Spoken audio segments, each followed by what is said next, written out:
पवित्र कथा माँ दुर्गा की चौथी शक्ति माँ कूष्मांडा ने की थी। ब्रह्मांड की रचना। नवरात्रि में चौथे दिन देवी को कूष्मांडा के रूप में पूजा जाता है।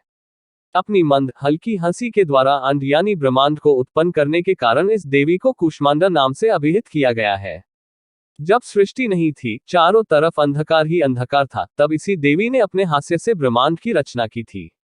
इसीलिए इसे सृष्टि की आदि स्वरूपा या आदिशक्ति कहा गया है। इस देवी की 8 भुजाएं हैं, इसलिए अष्टभुजा कहलाई।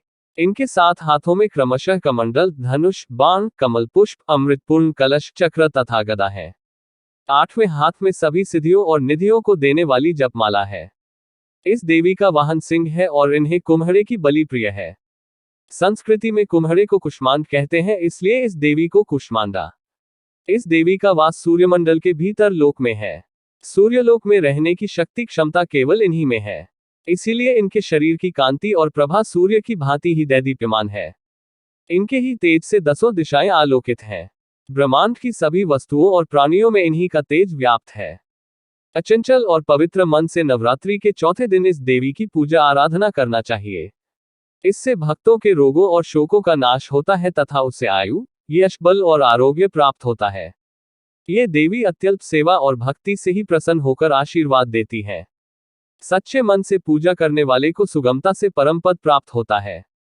विधि विधान से पूजा करने पर भक्त को कम समय में ही कृपा का सूक्ष्म भाव अनुभव होने लगता है। ये देवी आधियों व्याधियों से मुक्त करती हैं और उसे सुख, समृद्धि और उन्नति प्रदान करती है। अंततः इस देवी की उपासना में भक्तों को सदैव तत्पर रहना चाहिए।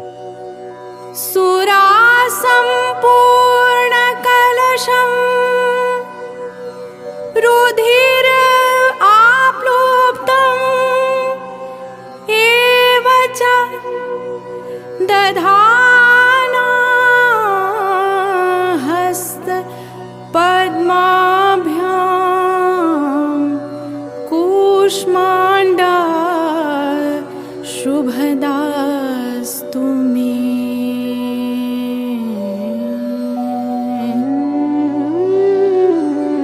सुरा संपूर्ण कलशम